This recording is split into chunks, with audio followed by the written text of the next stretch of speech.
Fala galera, meu aluno, minha aluna, você que está em casa acompanhando essa matriz de Direito Administrativo.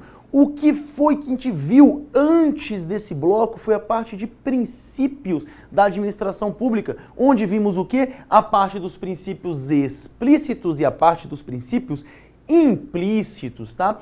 E dentro desses princípios explícitos, você tinha lá o princípio da publicidade. E o que foi que eu falei para você naquela hora ali do princípio de publicidade? É que existia uma exceção, não bem uma exceção, mas uma lei que ia disciplinar esse acesso à informação. Por quê? Porque não é toda informação que você pode ter do serviço público, é uma coisa até desproporcional. Você não pode saber tudo o que você quer. Existe a informação que tem que ser pública e existe a informação que ela tem que ser privada. Mas não é privada, como eu falo, é própria da administração pública, né? Sigilosa. Mas quem vai falar, quem vai determinar esse sigilo é a lei, porque a administração pública nada pode fazer sem lei que embase isso. E em 2011 veio essa lei para disciplinar essas situações, que é a Lei de Acesso à Informação, a Lei 12527 de 2011. E é sobre ela que a gente vai falar agora. Um adendo para você que está em casa é exatamente o seguinte: essa lei, ela é bastante extensa, e não é que ela é extensa, ela é chatinha, ela tem alguns prazos, tá? Esses prazos são muito difíceis de serem cobrados. Eu coloquei no material o resumo da lei e considerei esses prazos. Falei dos prazos, sim, não deixei eles para lá. Mas aqui na aula eu não vou puxar muito em prazos, porque eu vou dar um contexto geral do assunto para você. Enquanto isso, se você quiser acompanhar o material aí com mais atenção, acompanhar com mais frequência, né, com mais detalhamento, você acompanha o material que está na sua mão, ou então vai e pega a lei lá no site do Planalto, no Google, qualquer coisa do tipo, e vai acompanhando. Antes de tudo, é bom lembrar que 99% das questões que falam sobre esse assunto vão tratar esse assunto de maneira geral. Então, até o que eu estou passando no quadro já é mais que o suficiente. Com o que tem no material, então, já está perfeito. E se você quer carimbar a mesma situação, dá uma lidinha na lei seca da lei, que vai ser sucesso para você, meu querido e minha querida. Tudo beleza? Vamos então? Sim? Bora! Quem são as pessoas jurídicas, as entidades, os órgãos, entes que se obrigam à lei de acesso à informação, que tem que cumpri-la? Basicamente, todos. Ou seja, todos os poderes. E que poderes são esses? Novamente, executivo, legislativo e judiciário. Todos os poderes aqui se obrigam a cumprir essa lei, tá? Sendo todas as entidades e órgãos da administração direta e indireta, né? Ou seja, todas as entidades políticas da administração direta e aqui direito público e privado e os órgãos a elas relacionados, como já falamos várias vezes, tá? E também entidades privadas sem fins lucrativos, que seriam as entidades paraestatais, tá? Que recebem recursos públicos, porém, somente, por isso que eu botei esse asterisco aqui, somente na parte relacionada aos recursos públicos que elas recebem. Então, aos recursos públicos que elas recebem, elas vão ter que dar essa publicidade. No que elas fazem na iniciativa privada, não. Porque, saiba, se hoje eu chego, por exemplo, na Vale do Rio Doce, que é uma empresa privada, né, e chego lá na Vale do Rio Doce e falo o seguinte: eu quero que você me dê aí o acesso à informação. Eles vão mandar você passear. Por quê? Porque não é obrigatório que a empresa privada, que a iniciativa privada forneça informações que não estão contidas em lei para os seus usuários, tá? Já a administração pública, como é um mero gestor da coisa pública, tem que passar para as pessoas, passar para os munícipes, para as pessoas que estão nos estados, os cidadãos em geral, né?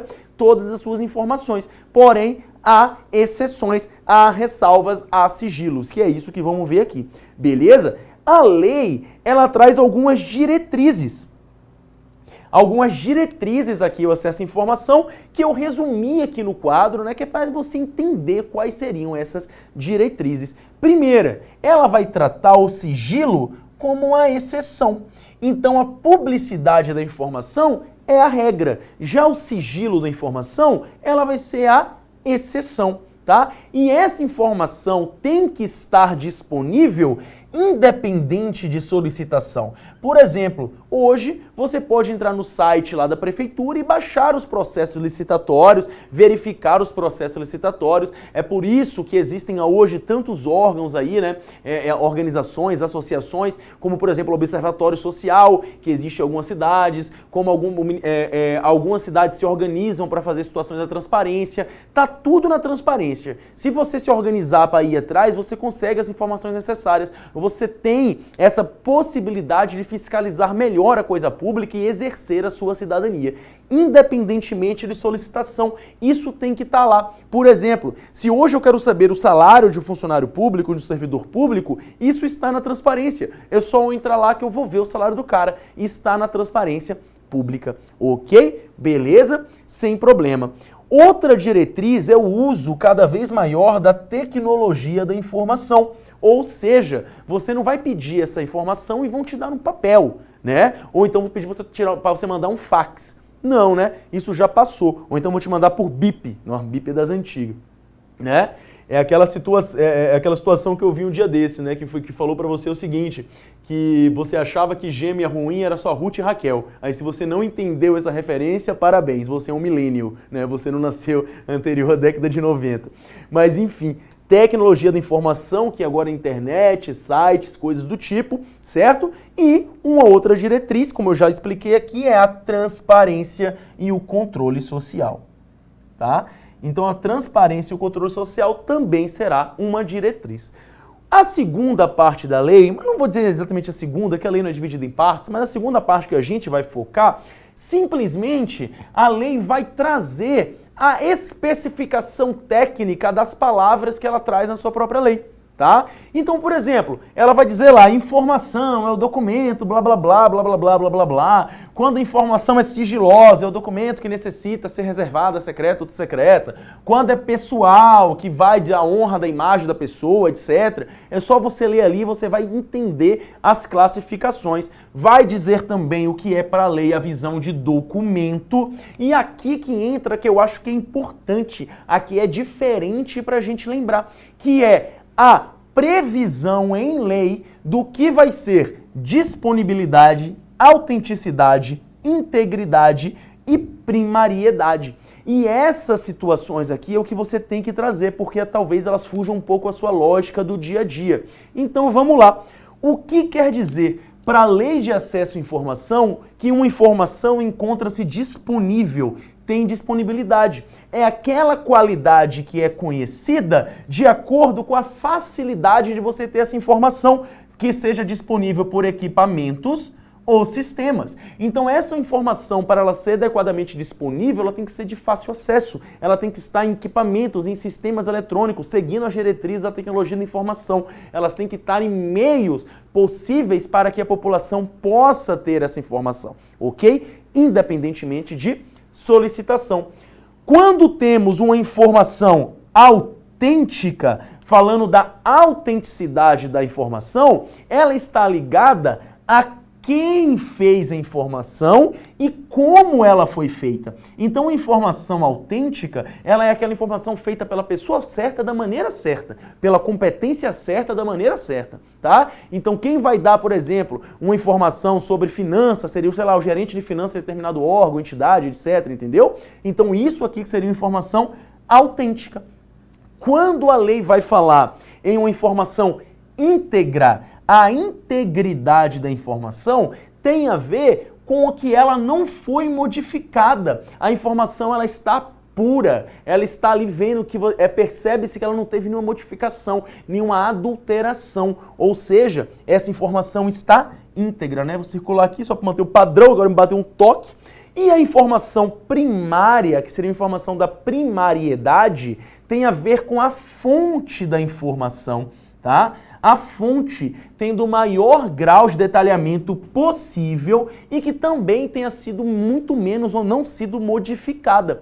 Então é importante que você tenha esses conceitos em mão, leia os conceitos na lei para você saber fazer a diferença entre informação disponível, autêntica, íntegra e primária. E acredite, eu já vi questão trocando esses conceitos, tá? Não lembro se na CESP, mas já vi em algumas bancas botando, por exemplo, a característica de primariedade, autenticidade, disponibilidade, integridade e por aí vai. Então é importante que essas 4 aqui, principalmente, até dá uma olhada na visão de documento, mas não tem nada demais, vai descrever mesmo um documento, mas essas 4 qualidades aqui é importante que você conheça para fundamento desta lei. Ok? Falou? Simbora! E vamos lá. Agora, existe algumas situações que a própria lei traz, que é o seguinte, por exemplo, projetos de pesquisa científicos tecnológicos, eles vão ter uma vedação já inerte a eles de serem divulgados dependendo do projeto. Digamos o seguinte, digamos que existe uma universidade que está realizando um projeto, tá lá, descobrindo a cura do câncer, sei lá, tá? Então isso aí é uma situação que gera uma patente, gera um procedimento científico, se torna um segredo tecnológico de Estado, se torna um segredo tecnológico. Imagina que o Brasil esteja desenvolvendo tecnologias de motores, usinas, tal, que fazem parte do segredo tecnológico do país. Agora nós temos uma situação que está acontecendo, na situação da base de Alcântara, lá no Maranhão, que estão vindo, né, estão começando a ter esses acordos de poder ter lançamentos de outros países aqui. E qual é uma das principais preocupações dos outros países? É ter a restrição para que a tecnologia de seus foguetes, satélites e lançadores não possa ser vista pelo Brasil. Por quê? Porque senão o Brasil pode ver como é que é feito e usar a engenharia reversa para entender a tecnologia. E aí não é justo no sistema e no ponto de vista assim, de propriedade, você ter tido todo o trabalho, o investimento e tudo mais para criar uma propriedade intelectual, criar uma propriedade de pesquisa científica e tecnológica e acabar dando para outras pessoas assim de lambuja. Como diria o Coringa, se você é bom em uma coisa, nunca faça de graça. Ou seja, projetos de pesquisa científicos e tecnológicos têm uma restrição inerte a eles mesmos, ok? Uma outra situação fala que o documento ele pode ser em parte sigiloso.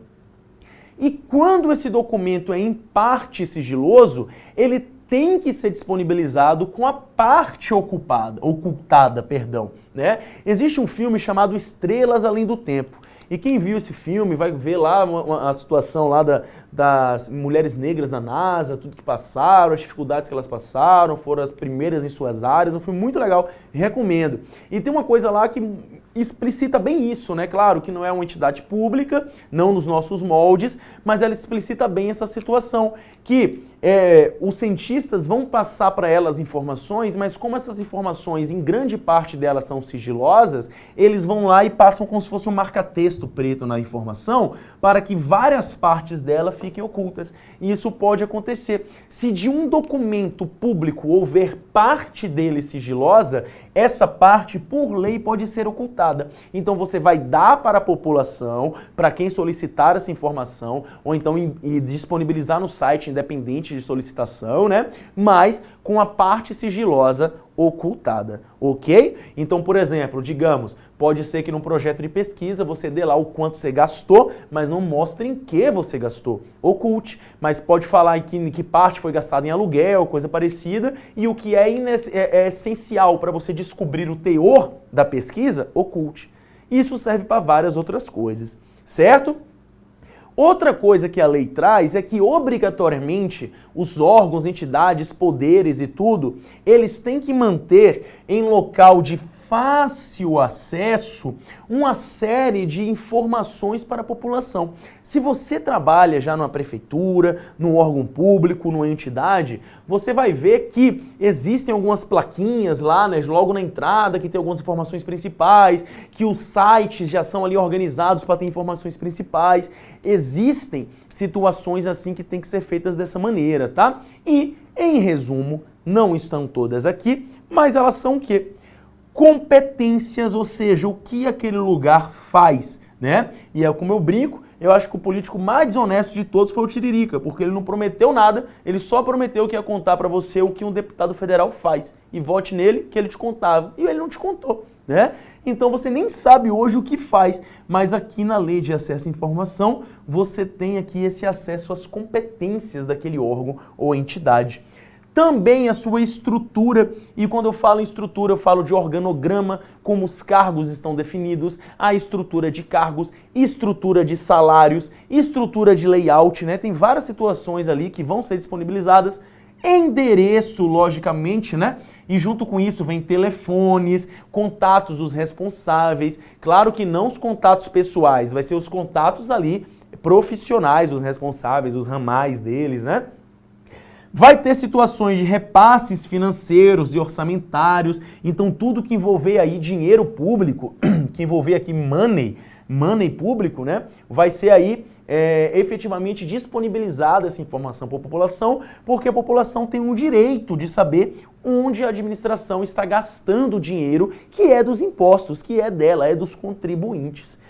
Ou seja, né, nessa mesma ideia, vamos ter a situação de licitações, procedimentos licitatórios. Então as compras na administração pública, elas estão abertas. Então o que acontece? Quando você que é um cidadão, importante você ter isso, porque você quando começa a aprender o direito, você também acaba tendo aula de cidadania. Se você acha que existem obras superfaturadas na sua cidade, se você acha que existem contratos superfaturados, você como cidadão tem todo o direito de ter essas licitações, ter esses procedimentos licitatórios e ver por si mesmo, analisar se está tendo excessos. Imagina aparecer lá um tijolo R$1.000. Não. E essas situações você pode denunciar, pode e deve denunciar o Ministério Público, o Tribunal de Contas. Vai resolver? Aí eu já não sei. Mas você tem todo o direito de correr atrás. Ok? Outra situação que vai ter são perguntas e respostas frequentes. Podem ver que em todo site de iniciativa pública, até a maioria dos sites, sempre tem assim, perguntas frequentes, que é para facilitar o acesso à população de suas principais dúvidas. E agora, uma coisa interessante, é obrigatório que as entidades públicas, existe uma restrição em manter disponíveis informações relativas ao número de habitantes. Isso é muito ligado ao LRF, Responsabilidade Fiscal. Então, só bater no material de vocês, não vou falar aqui para não confundir, tá? É obrigatório que essas entidades, entes e tudo mais, disponibilizem essa informação na internet, na rede mundial de computadores, certo? Então, como uma das diretrizes é o acesso à tecnologia de informação e como essa lei é de 2011, ela já preceituou a internet. Agora, por exemplo, como eu já falei aqui, eu atuo na Câmara de Vereadores de Londrina e agora as sessões lá, isso está virando um padrão em câmaras pelo Brasil afora, estão sendo transmitidas pelo YouTube, né? Então daqui a pouco até a TV Senado, nem sei se está no YouTube, se duvidar até já está, eu estou aqui falando coisa atrasada, mas estão começando a transmitir as sessões, os plenários pelo YouTube. Então pode ser que em breve se edite uma lei colocando aqui YouTube, uma obrigatoriedade de colocar em qualquer streaming de vídeo, né, em coisa do tipo, qualquer plataforma que guarde, que armazene e reproduza vídeos, né, que pode ser interessante também, vídeos institucionais, coisas do tipo. Ok? Beleza? Vamos continuar. Aqui você tem situações de acesso. Aqui nessa situação, foi onde, meu aluno e minha aluna, eu coloquei um único prazo que vai aparecer aqui no quadro, tá? Porque eu julguei mais importante. Ah, Ricardo, então os prazos que tinha na lei você não colocou? Coloquei, tá no material de vocês, só lê o material, tá tudo bonitinho, beleza? Não ocultei nada. É uma lei grande, tentei resumir o máximo e resumir mais ainda aqui para o negócio ser proveitoso. Então, vamos que vamos. Em regra, esse acesso à informação é imediato. Em regra, o acesso é imediato, mas às vezes não é possível, porque às vezes essa informação não se encontra disponível na internet, não faz parte dessas aqui de local de fácil acesso, então é informação que tem que ser solicitada.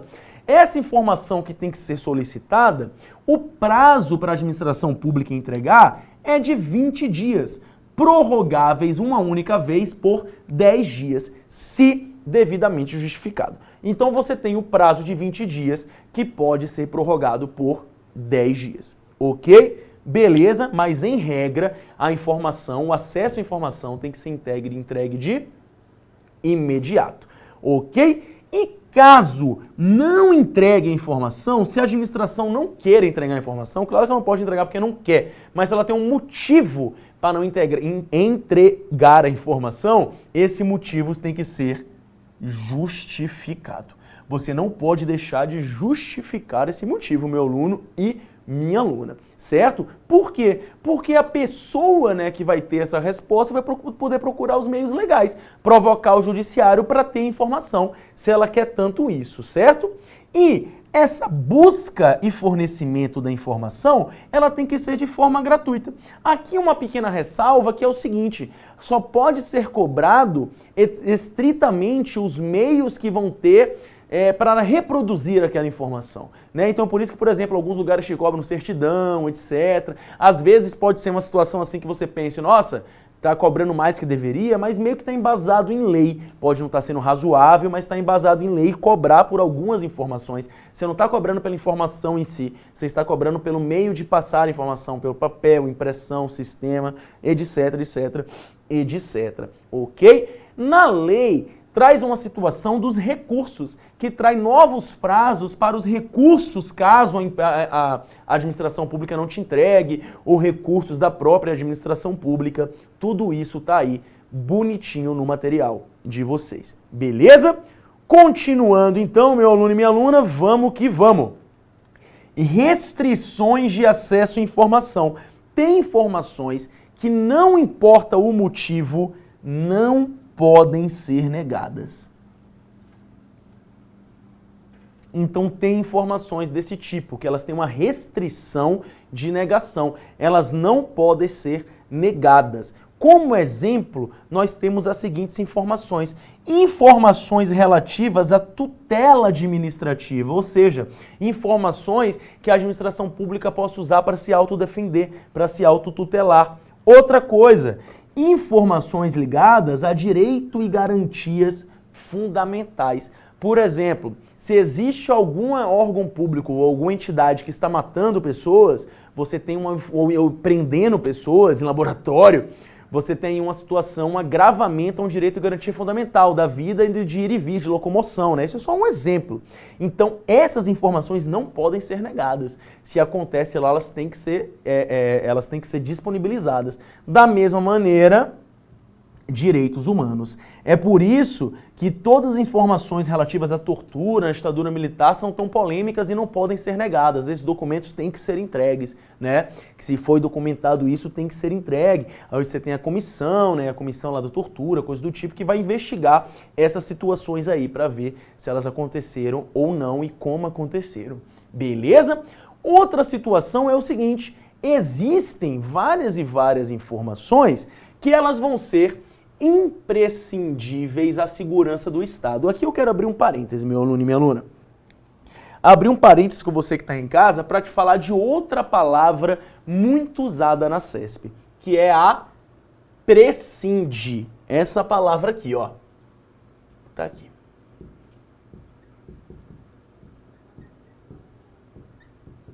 Prescinde.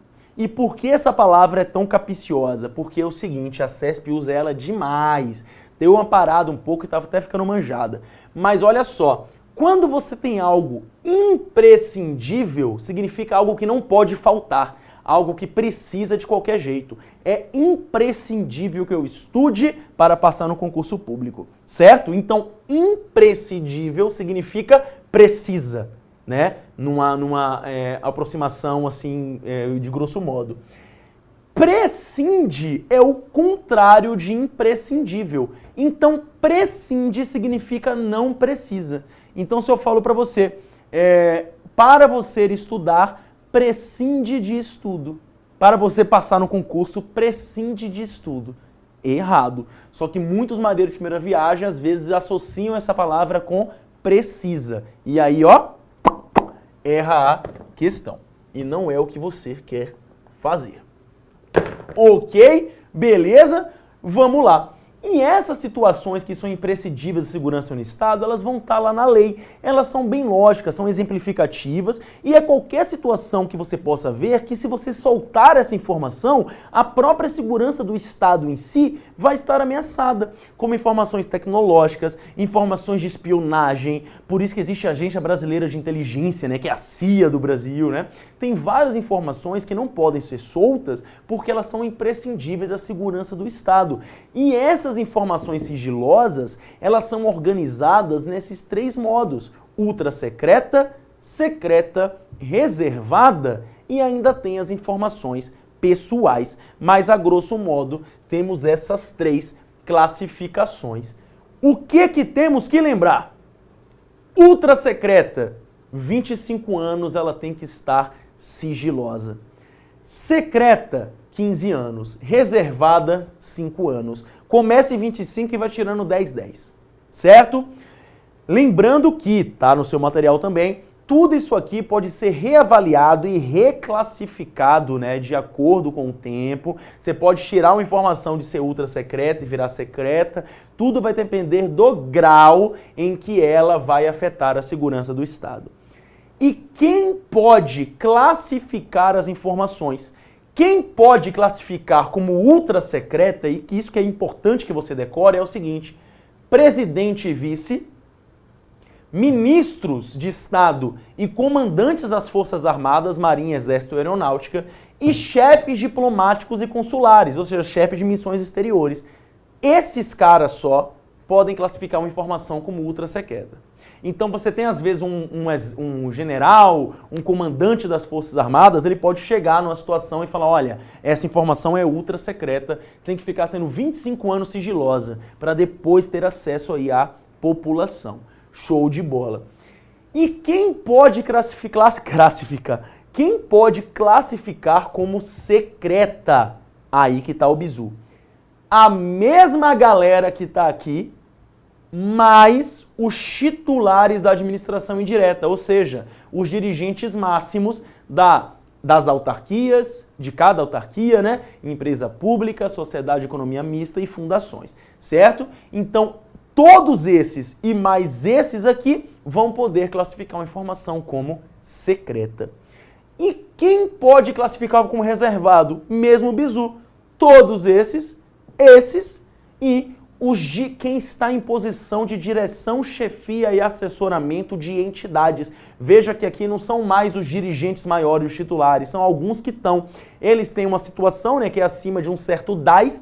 DAS é uma situação que vai botando aí como você manda na administração pública. Então, acima de um certo número, está no material de vocês, você vai poder classificar como reservada. O máximo que pode ter de pegadinha, vai falar assim: um presidente pode classificar como reservado a informação? Pode. Um titular de administração indireta pode classificar como reservada? Pode. Ele pode como ultra secreta? Não. Tá? Então, assim, é aquela velha regra, né, do meu amigo Thales, a regra do peitinho. Quem pode mais, pode o menos. Ok? Beleza. E tem também as informações pessoais. E o que são essas informações pessoais? São aquelas que atentam contra a honra, a privacidade, a vida privada e a imagem dos indivíduos da administração pública. E essas elas têm que ser, por no máximo, sigilosas 100 anos. Como assim? Imagina que Getúlio Vargas, por exemplo, mantinha como amante o seu ministro de Estado da Defesa. Olha que coisa bombástica, é um bafo, né? Imagina uma situação dessas. Isso é uma informação sigilosa que, por mais que hoje estamos em outro momento, isso vai afetar, né? Hoje a gente não tem essa visão, mas na visão antiga isso poderia afetar a honra, a imagem. Claro que hoje isso não afeta a honra de ninguém, cada um faz o que quiser. Mas, na época, você tinha que isso afetava a honra e a imagem das pessoas, que, como eu falei, a moralidade ela é temporal. Então, situações assim pessoais, elas podem ficar em sigilo por até 100 anos. Só a outra geração, outras gerações que vão saber. Ninguém que estava vivo naquele momento vai saber dessa situação. Ok? Tem exceção? Tem. Existem situações que as informações pessoais, elas têm que ser divulgadas, mesmo sob sigilo. Por exemplo, quando for imprescindível o tratamento de saúde. Digamos que você tem um ministro de Estado que tem uma leucemia e ele segura isso, deixa como sigilo. Pode? Não, porque dar essa informação, por mais que possa passar para a população que ele está fragilizado, né, isso aí é necessário para o sistema de saúde, né, para que a saúde dele. Imagina que o presidente descobre que está com câncer no cérebro. Ele pode falar um câncer terminal. Ele pode chegar e falar o seguinte: não vou contar isso para ninguém? Não, não pode classificar essa informação como sigilosa, por mais que seja pessoal. Por quê? Porque é relativa à saúde dele. Outras situações, direitos e garantias fundamentais, direitos humanos e algumas outras, elas são exceções aos sigilos das informações pessoais. Ok, meu aluno? Ok, minha aluna? Resumão aqui da Lei de Acesso à Informação. Vamos então fazer questão para ver como que essa bagaça se comporta na hora da prova. Manda para a tela. Meu Deus do céu, que questão grande. Mas vamos fazer que nem Jack o Estripador, vamos por partes. Tá na tela? Vamos que vamos. Maria tomou posse recentemente no IPHAN e ficou responsável por desenvolver um projeto cujo objetivo era restaurar um acervo de pinturas pertencente ao município do Rio de Janeiro. Gente, uma dica, quando você tem questão muito grande assim, essa questão ela existe para fadigar o candidato, para testar a fadiga do candidato. E aí tem muito candidato que, por melhor que ele leia, começa a ler uma questão grande assim, quando chega no meio esqueceu do início, quando chega no final esqueceu da metade do início e por aí vai. Em situações dessa, vá separando, tá? Então, por exemplo, para você ter a melhor compreensão, vamos separar essa questão. Vamos de novo. Maria tomou posse no IPHAN e ficou responsável por fazer o projeto cujo objetivo era restaurar um acervo de pinturas pertencente ao município do Rio de Janeiro e reformar uma área específica de um museu municipal. Tomara que não seja aquele museu do Rio de Janeiro que foi pro saco, né? Incendiou. Tá? Então dividimos a primeira parte, ela tinha que fazer isso. Para exposição de pinturas restauradas. Beleza. Essas pinturas possuem grande valor histórico, artístico e cultural, consideradas peças de grande raridade pelo estilo e método utilizado. Veja que isso aqui não é só groselha para a questão, né? Ele só está adjetivando as pinturas. Essa restauração é uma tarefa que somente pode ser realizada por técnico especializado e há no país somente uma profissional habilitada para o trabalho. Legal. Em relação a essa situação, julgue o item a seguir. Como trabalha em uma autarquia federal, conforme a lei blá blá blá, Maria não está obrigada a responder eventuais pedidos de acesso à informação sobre o trabalho da restauração da pintura. Olha só, continua na tela. É imprescindível a segurança do Estado? Não. Quem está obrigado a ter acesso à informação? Todo mundo da administração pública, né? Vamos tratar assim. Ela está na autarquia federal? Tá. IPHAN é autarquia? É. Essa questão está certa? Claro que não. Porque ela está sim obrigada. Então, questão errada. Vamos para frente. CESP 2018.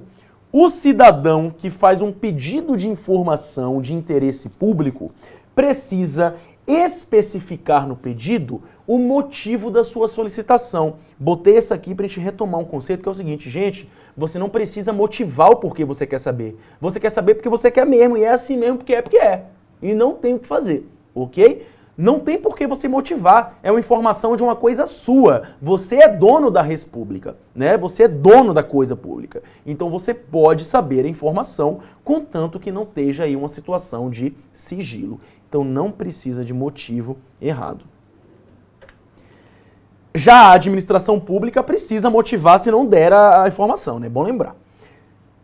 CESP 2018. A classificação de informação da administração pública federal no grau de sigilo ultra-secreto é de competência exclusiva do presidente e vice da República. Não. Quem são de grau ultra-secreto? Presidente e vice, comandante de Forças Armadas, chefes de missões diplomáticas, né? E ministros de Estado. Então não é competência exclusiva, só tentou confundir o candidato mais desatento. Questão errada. Vem para mim? Então é isso, meu aluno e minha aluna. Espero que tenha sido proveitoso para você, que você consiga aí acompanhar essa lei, que é chatinha, mas é até de fácil de compreensão. Não se foca tanto nos prazos, muito difícil de cair. Faz questão, vou sempre bater nessa tecla. Então é isso, muito obrigado por tudo, valeu, falou, até mais. Deus.